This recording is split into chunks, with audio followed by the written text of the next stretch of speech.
Hi, my name is Tracy Ryan, and I'd like to ask if you're a renter in the city and county of Honolulu, or elsewhere in our state for that matter.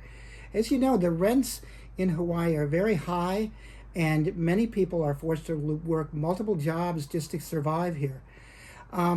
Maybe if you're in that situation, you might be a libertarian. Here, let me explain to you why. First of all, you don't necessarily understand the extent to which the city and county of Honolulu and other government entities in Hawaii are contributing to the high rents and the difficulty you have in making a living here. And those are things which the city and county and the state of Hawaii should address. The libertarians say they should. Let's start with the GET and the other costs which the landlords pass on to renters, which people who own their own home don't have to face. So instead of blaming your landlord for charging higher rents, you have to understand that he's a business person who's trying to make money. And if he's being squeezed by the state on all sorts of charges, he's going to have to charge higher rents. So number one are charges to the landlord which are unnecessary, such as the general excise tax on the rent that you pay. Another issue is if you're living in an apartment building, the apartment building has to pay to have its trash removed. If you're living in a single-family home, the city picks up your trash for nothing. If you're living in an apartment building, the apartment building has to pay. Whether you're a condo owner or a renter, you're paying for a service from the city that the city's giving away to other people in your same community. That's just not fair. It's particularly not fair when you realize that the people who own the single-family homes tend to be the more affluent among us, the people who are not struggling to work two jobs to pay rents. So why should they get this break? And also, let's look at the real property tax code. People think about the wealthy people and the income tax, but we should look at the property tax. The property tax is a tax based on consumption, not productivity. So it makes more sense if we're trying to stimulate the economy to tax excess consumption than to tax people who are being productive. But in Hawaii, our property taxes are among the lowest in the United States. The reason is we don't use property taxes to pay for our schools. But the caveat to that is that we have a situation where we are basically subsidizing wealthier people who live in larger homes and charging higher rates of taxes for people who are renters, because your landlord is viewed as a commercial operation, not residential, so you pay higher taxes. Plus, people who own their own homes can get exemptions for a certain portion of their property tax. You as a renter can't get that. So you as a renter, who is probably the one who's struggling the most financially, are being put in a position where you're paying the highest rate of property tax. That's just not fair. And it's not because of greedy landlords or a capitalist system or developers or anything. It's because of your own government that this is happening to you. We libertarians want equality for everyone. Everyone should be treated the same way under the law, which means we have a tax code that is fair to everybody. We don't have a tax code that so aggressively gives favors to wealthier people and makes you pay more taxes. So another issue, of course, is the zoning and building codes, which are also generally set by the counties. On Oahu, only 5% of our land is zoned in such a way where we could even build an apartment building for you to live in. And most of that's already developed with expensive buildings on it. A lot of land right here in the inner city is reserved for single-family homes. You know these neighborhoods where wealthy people live. And it's right in the middle of the city. I don't know any other city in the country which reserves, hundreds and hundreds of acres for single-family homes. Can you imagine them doing that in New York or San Francisco? Here we do it. And since we are restricting the total amount of land that can be developed, it's very limiting on the number of available rentals, which also means you're paying more for rent. Also, there are the building code rules and things such as the number of unrelated people who can live in a rental unit. It's limited to 4. Go to many places in the world, you can have 6 or 7 people who can live in a rental unit. Also, there's issues with parking. There's a long list of rules and regulations.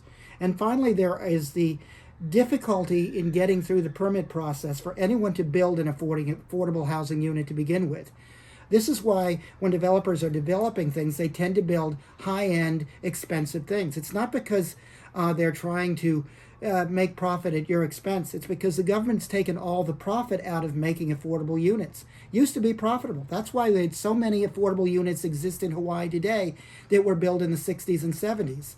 They were affordable when they were built because they were profitable when they were built. Why aren't they profitable anymore? It's because of all sorts of new rules, regulations, and restrictions on building. For example, I was involved in a low affordable housing subsidized building here in my neighborhood.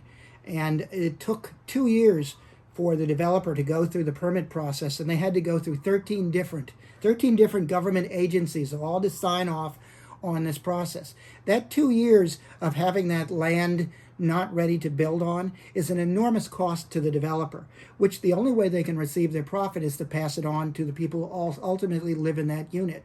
We should do a lot to streamline that process, particularly if we're trying to build affordable housing for people. Why should the developer wait for 2 years and have all of that capital tied up for 2 years? It's a really bad system. It doesn't favor you. If you're not voting for libertarians who are going to fix this, you're not voting for your own interest. You as a renter need to vote libertarian. Thank you.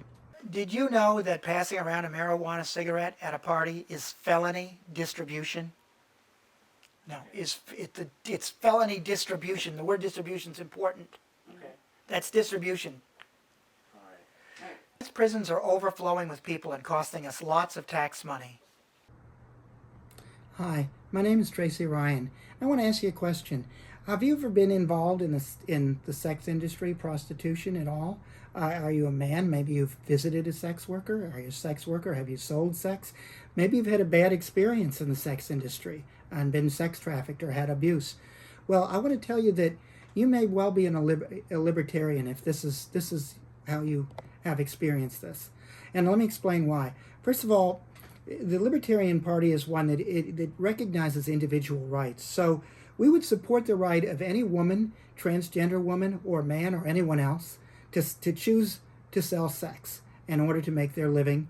We would not discourage them. We would not arrest them. We would not chase away their clients who are acting in an adult consensual manner. We think this is an adult consensual issue.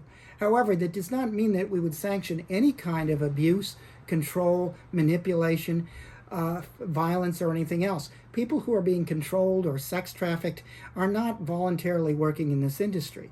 And the idea that some people are spreading that everybody in the industry must be sex trafficked is simply not true. And I've spent years working with people who've worked in the sex industry, so I know that this is not true. We do not sanction any kind of abuse or violence, and we think that those people should be prosecuted. What's interesting is we have an example in New Zealand, which is a fellow part of our Polynesian cultural area, where they have adopted a series of laws recommended by sex workers. They have a Prostitutes of New Zealand cooperative who gave them a series of laws which would fundamentally decriminalize the sex industry. There are no criminal laws now against women who sell sex, men who sell sex, men who buy sex, transgender people. There are no criminal laws against consensual acts of adults. That includes people who want to manage others, which are often other sex workers, by the way, not necessarily third-party traffickers. People who manage sex workers can be just as voluntary and just as consensual as the sex workers and their customers can. In New Zealand, which is a country of 5 million people, which is about triple the size of Hawaii, the Global Alliance Against Trafficking Women, which is a leading international anti-trafficking group, found no evidence of sex trafficking in that country in their most recent review. Doesn't mean there wasn't any, it just means that we couldn't find any. Now compare that to Hawaii, where we're endlessly getting reports of some massive sex trafficking problem here. Yet our legislature wasn't even interested in considering the New Zealand model, one which has fundamentally addressed that issue. It's because of politics. Politics which are anti-libertarian, politics which are wrapped up in some political issues or moral issues about the evils of prostitution, which have nothing to do with actual abuse. They have to do with people's opinions. So if we're serious about having a safe and healthy industry where people can voluntarily decide to use their bodies as they see fit, we should look at New Zealand and we should listen to the Libertarian Party. Thank you very much. Hi, my name is Tracy Ryan. I'm a white trans woman living in Hawaii. I've been here for many years. I got involved in the politics of our community in 1995 at a time when the Hawaii legislature was considering increasing the penalties from prostitution from 1 month to 6 months in jail. Some of my best friends were working in prostitution in Chinatown and elsewhere. So this was a big issue that would affect a lot of our girls. I talked to the girls who were working downtown. I got their opinions. I got input from them. They were telling me that they really just wanted to get the police off their backs. So I went to work and tried to stop this. I talked to people in the Chinatown and Waikiki neighborhoods, and I found they were not completely unreasonable, although they were complaining about visible prostitution in their neighborhoods and the fact that the crime was the crime of being seen. Talking to them, I realized that they were not really our enemies and there was room for compromise. However, what they told me and what I heard from the legislature was the only thing the legislature was willing to do was increase penalties. I went to talk to our people in the gay rights organizations of those times. They were not interested in helping. They did not consider prostitution an issue. They were not particularly that interested in that time in transgendered issues. The T at the end of the acronym wasn't part of the way they described themselves back then. It was frustrating to see a lot of our gay allies actually supporting and endorsing some of the legislators who are pushing these bad bills. I also talked to people who are like me, white, middle-class transgender people, people who never worked in the sex trade, and I found them to be just as bad. A lot of them were very dismissive of even the idea that the women who are our friends working in the sex trades were even trans women. They had all sorts of dismissive words to use to describe those issues. They were not interested in helping. The marginalized transgendered people of color were not part of their world and not worthy of supporting. So the best I could get from anybody was a condescending attitude that these people simply needed to be rescued. The idea that you'd actually listen to them and get their input was not part of their program or agenda. So I want you to think about this when we read the list of all the girls who've been murdered, all the trans women who've been murdered. How many of them do you suppose were working in the sex industry? How many of them were people of color working in the sex industry? How much more protected would they be if they could work legally? This struggle is a struggle that we should be fighting as a group.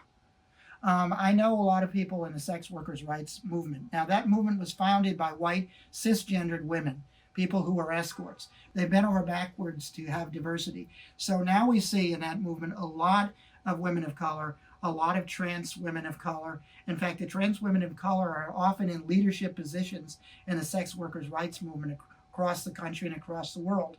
Contrast that to how invisible trans women of color who work in the sex industry are in the gay rights movement of today. Even though we've added the T to the LGBTQ, the T is often white middle-class people who do not have a consciousness of having worked in the sex industry. This needs to change. All of our rights are important. Our entire community is important. The people of color, the people who are marginalized, the people who are selling sex have as many rights that they need to fight for as the white middle class does. So we need to sit down and make sure that when we're talking about rights, it's rights for all of us or for none of us. Thank you. The idea that more tax money spent on schools is better needs dispassionate review. More efficient use of funds will require out-of-the-box thinking.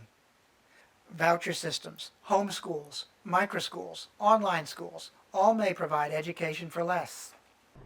Hi, my name is Tracy Ryan. You know, if you're gay, you might be a libertarian. You ever thought about that? Well, I have some things to say on that subject. The Libertarian Party, which has been around since 1972, has a long history of supporting many important issues to the gay, lesbian, queer, and transgender communities. Starting off in 1972, when our first ever presidential nominee, a man named Bob Hospers, was a gay man. And moving forward through that, we were one of the first and the most consistent supporters of getting rid of the sodomy laws, which criminalized homosexual acts such as sodomy and anal sex and oral sex. Those were all criminal offenses in many states of the United States until fairly recently when there was a Supreme Court act that overturned them. But we've consistently opposed them, and it wasn't until 1977, 5 years after our start, that Hawaii overturned its sodomy laws by legislative action. We've also been a strong and long-term supporter of same-sex marriage. Those of you in Hawaii remember the Bear versus Lewin decision in the early 90s, which said that the Supreme Court of Hawaii indicates that our discriminatory policy in issuing of marriage licenses, which denied marriage licenses to same-sex couples, violated the equality of gender rules, which were in our state constitution, by saying that one of the genders of the two people being the same as the other made it a protected class under our constitution. Unfortunately, within the next few years, the state legislature acted to put a constitutional amendment on the Hawaii state ballot, which would eliminate that decision and give the legislature the power to define marriage as the legal union of one man and one woman. In other words, denying the right of same-sex couples to acquire a marriage license. That was voted on by the Hawaii voters in the 1998 election. The Libertarian Party had 14 candidates running in that Hawaii election. All 14 of our candidates voted along with the gay community to vote against that amendment, which would have overturned the Supreme Court ruling. All 14. Whereas in terms of the Democratic Party, according to interviews done by the daily newspaper, of about 75 Democrats running for office, only 4 agreed to vote no with the gay community. Yet many gay people are convinced that the Democrats are the only option for them politically. That's not true. Eventually, same-sex marriage came to be.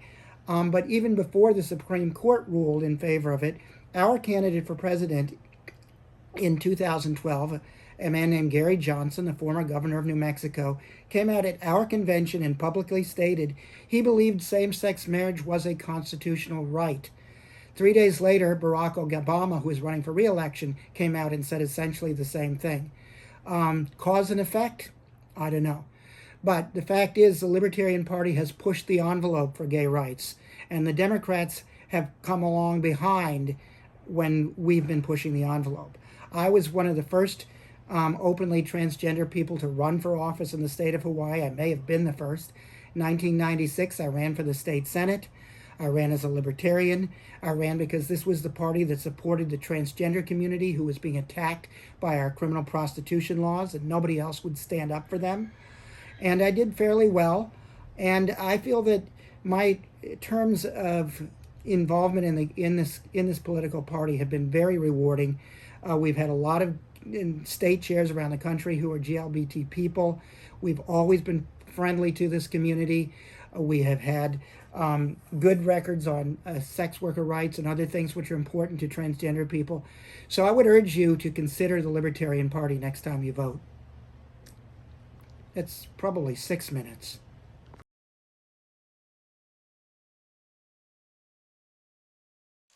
As chair of the Libertarian Party of Hawaii, I'm often asked by people, what exactly does the Libertarian Party stand for? What is libertarianism all about? So the simple way of looking at it is that we are people who are socially tolerant, that we support individual rights in terms of people who are gay, people who are doing sex work, people who are using marijuana or drugs.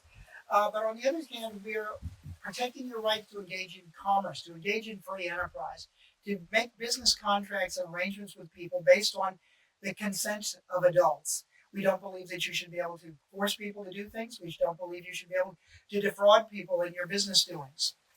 But we are there saying that coercion is a fundamental problem. So from a libertarian standpoint, we all agree that we should not initiate force or fraud to achieve social or political ends. This is part of our basic mantra. And when we say that, it means that it's all right for you to defend yourself. So if you're attacked, you have a right to self-defense. If someone defrauds you, you have a right to go and fight about that in court. But you don't have a right to defraud others. You don't have a right to initiate force to get other people to do the things you want them to do. And if you don't have those rights, then why do we give the government so many rights to do exactly those things?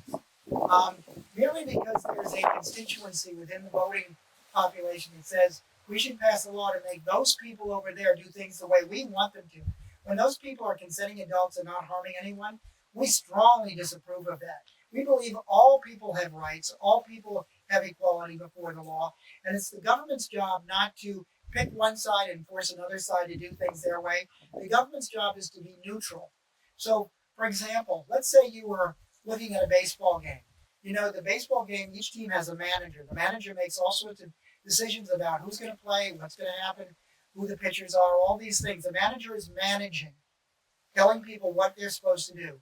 On the other hand, what the government should be doing instead of managing and telling everyone what we should be doing is they should be the umpire in the game. They should be a neutral arbiter of disputes. They should run the courts. They should protect life and property. If someone attacks you, uses coercion against you, defrauds you, that's their role. It is not to run the entire economy, to run all of these systems and programs. All these things can be done without coercion. So being a libertarian and looking at things like our school system, for example, like our roads, like our problem with housing and stuff, we look for out-of-the-box solutions, which say we're going to form a system that relies on voluntary and respectful ways of getting people to do things together, rather than have one group of people try to force another group of people to do things their way. So it's an entirely different mindset as a libertarian. Now, a lot of people say, oh, well, you guys aren't getting anywhere. You're not winning elections. Why should we get involved? We want to be part of a winning team. All right, well, this is not a good way to look at politics, because if you're getting the kind of experience that you're getting with reelecting and reelecting and reelecting the people you keep reelecting, and it's not a good experience, don't keep voting for them. It's not complicated. And for me, I know we don't have a lot of libertarian candidates in this election. In some prior elections, we've had 14 or 16. Right now, we only have 3 local candidates plus a presidential team. But I know there are libertarians out there. I know in 2016, when we had Gary Johnson and Bill Weld as our president and vice president candidate, we got 3 or 4% of the total vote here. That's about 10, 11, 12,000 voters in Hawaii. That's a lot of people.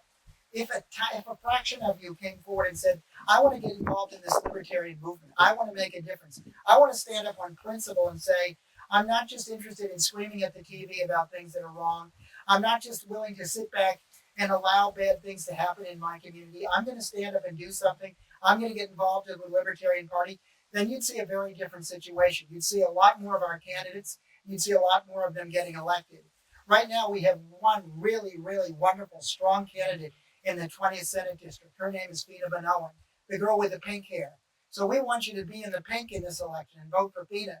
Now, we know a lot of you have been supporters of the current incumbent, Mr. Gabbard, and we're not telling you that Mr. Gabbard is the root of all evil, but we are telling you that, look, these incumbents that are in office, which have just passed this big pay raise for public employees, which have no real coherent idea what to do with our economy in the wake of the COVID-19, these people who've allowed our public employee pensions to be so far underfunded that there doesn't seem to be any way we'll ever be able to dig our way out and meet those promises. These incumbents should not be reelected. So if you're going to the election and you don't know one of the candidates and the other one is the incumbent, just vote for the person you don't know. You can't do any worse than the people we have in office right now. I'm a libertarian. I'm willing to support and vote for people who are not libertarians across the board, even liberal Democrats who think, oh, we're not libertarian. I'm willing to support them against somebody who's in office. I'm willing to support Republicans against somebody who's in office. I'm willing to support Aloha Aina people against somebody who's in office. And those of you who vote in the 20th Senate District need to step up and vote for Fina Banoan, who's not part of this repressive system, this system that goes on year and year and year and year and year. And the same small group of people get rewarded while the other million or so people in Hawaii get to pay the taxes and watch getting some of the worst level of services of any state in the country for what we're paying. So when you vote for Fina Banoan, you're voting to say, look, I'm voting to send someone to our state senate who's independent, who's not part of this crony system, who's not going to get into the legislature on their first day be met by the leadership of the Democratic Party and being told to play ball or they're not going to get anywhere. We don't need people who are going into the legislature, Democrats, even Republicans, who try to play ball with the leadership. We need people going there to represent you and your voters in this constituency and all the people in the 20th Senate District. You're the ones who come first, not the power structure in the Capitol building. So when you vote for Fina, you're voting, in a sense, for voting for yourself, because you're going to have somebody who's much more interested in you and protecting you than they are in cuddling up to the power that exists in our state. Thank you very much. Vote for Fina Benowen. Vote for something different. The right to self-defense is the most fundamental to liberty. Without it, the U.S. would not be independent. Libertarians appreciate and understand service. Serving in the military and stepping up to be a candidate to serve in public office are both part of that. Hi, my name is Tracy Ryan, and I'd like to ask if you've been a victim of a car break-in, robbery, or burglary. You might be a libertarian. What you need to understand is an awful lot of the property crime that's committed in the state of Hawaii is committed by drug addicts who use the money to support their drug habit. We think that this is a bad way to deal with a social problem. And we believe that if we had a different method of dealing with drugs and drug addicts, that maybe other people would not have to be victimized because of their bad life choices. So when we propose things like ending the war on drugs or legalizing certain dangerous drugs, we're not simply doing this as some great liberal libertarian's idea. We're looking at how these laws which we currently have on the books affect the society as a whole. We have a lot of problems related to drug addiction which aren't directly related to the addiction, and I'll example them for you. So, for example, we have a lot of taxes which we have to pay to deal with the problems related to addiction. These include the use of the police department, the criminal justice system, prisons, and other things which have to be paid for to chase around addicts, prosecute them, and keep them in jail for a certain amount of time so that allegedly we can cure them from being addicted. We also have the misuse of our police department in that the police spend so much time on drug cases that a lot of other cases go unresolved. Remember that time when you had to report a crime and the police said fill out some paperwork and file an insurance report? Wouldn't it be nicer if they actually were able to track down someone and catch that person who'd committed that crime? The conviction rate on all sorts of crimes all across the country other than drugs has gone way down since the 1950s because so much time is now spent trying to keep drug addicts from getting their hands on drugs. We think, wouldn't it be more important to try to keep drug addicts from getting their hands on your property? Wouldn't that make more sense as a priority? You shouldn't have to share in their problems. Other things related to the illegality of these drugs include the advent of dangerous drug gangs which commit crimes and make neighborhoods dangerous and violent, whole drug cartels which have undermined the security of foreign countries like Colombia and Mexico, the long-term bad health effects to addicts when they're using street drugs which may not be under medical supervision and may not be safe, and the number of overdoses that addicts may face. We have to remember that many addicts can be functional people. That's why they have drug testing in the workplace. If addicts weren't capable of holding jobs, there would be no need for drug testing in the workplace, would there? So if addicts are capable of holding jobs and still being addicted, maybe that's a better solution than trying to get them to stop using drugs. We can help addicts when they're ready, willing, and able to get off drugs, but trying to coerce them off drugs is having a lot of negative effects, which means that you and your family become victims of someone else's bad choices. And we libertarians don't think that's fair at all.